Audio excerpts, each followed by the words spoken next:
안녕하세요. 영마인드 서포터즈 사기 널스피릿 제작팀의 박영은입니다. 조현병 다들 들어보셨을 텐데요. 널스피릿에서 첫 번째로 진행했던 정신건강 캠페인 조현병 어디까지 알고 있니? 설문조사의 결과를 영상으로 준비해보았습니다. 총 66명이 설문에 참여해 주셨으며 조현병에 대해 얼마나 알고 있으신가의 문항에서 보통으로 응답해 주신 분이 47%인 것으로 보아 대부분 들어는 보았는데 라는 생각을 하며 응답해 주시지 않았을까 하는 생각이 들었습니다. 조사팀을 제외한 모든 팀원이 설문을 진행했고 저 또한 답을 모르는 상태로 설문을 응답하게 되었는데요. 알게 된 여러가지 사실과 눈여겨볼 통계 수치 몇 가지를 들고 왔습니다. 저희와 함께 리뷰해보러 가보실까요? 먼저 조현병은 마음의 병인가요? 라는 문항에서 그렇다고 51.5%로 많은 분들이 응답해 주셨는데 정답은 그렇지 않다입니다. 저도 처음에 마음의 병으로 생기는 질환으로 알고 있었는데요. 조현병은 뇌의 질환이라고 합니다. 물론 정신사회적 치료가 조현병 환자에게 도움이 되나 도파민, 세로토닌, 글루타메이트 등의 불균형이 조현병과 관련이 있어 항정신병 약물을 복용하는 것이 필수라고 합니다. 처음 증상이 나타났을 때 2년에서 3년 정도 약물 치료를 시행하고 재발하는 조현병 환자에게는 5년 이상의 유지 치료를 권합니다.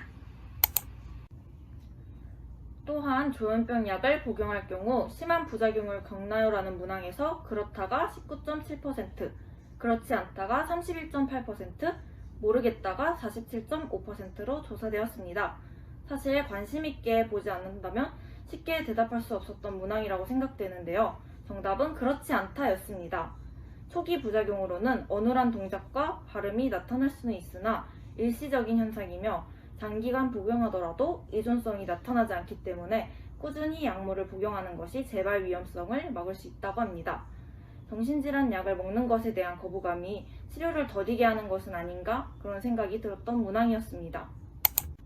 네, 마지막으로 일반인보다 조현병 환자의 범죄율이 더 높은가요? 라는 문항에서 그렇다가 27.3%, 그렇지 않다가 47%, 모르겠다가 24.2%로 조사되었으며 조현병 환자는 폭력성이 높은가요? 에서 그렇다가 25.8%, 그렇지 않다가 37.9%, 모르겠다가 36.4%로 조사되었습니다.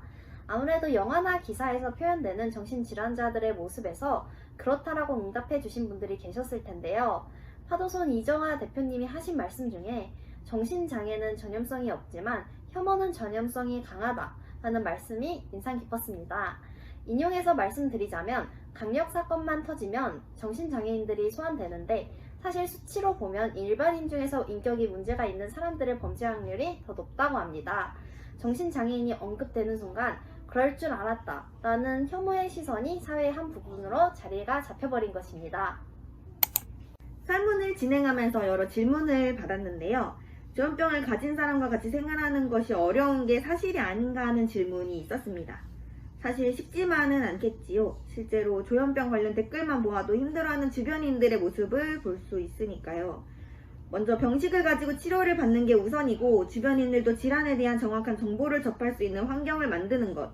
정신질환자 당사자를 케어하는 센터나 복지는 개선이 되어가고 있지만 주변 사람들에 대한 법률적, 정책적, 사회적 측면의 사각지대가 있다는 이야기를 보면서 그 부분도 사회적 지원이 필요하다는 생각이 들었습니다. 아는 만큼 바로 보이는 정신건강! 이상 정신건강 캠페인 조현병 어디까지 알고 있니? 설문조사 결과를 리뷰해보는 시간이었습니다. 지금까지 시청해주셔서 감사합니다. 안녕. 뭐로 쓰려고? NG 영상으로 쓰려고? 그냥 찍을까? 안녕하세요. 영마인드 서포터즈 너 뭐야? 다시 하면 안 돼? 사기! 또한 조현병 아무래도 영화나 기사에서 표현되는 정신질환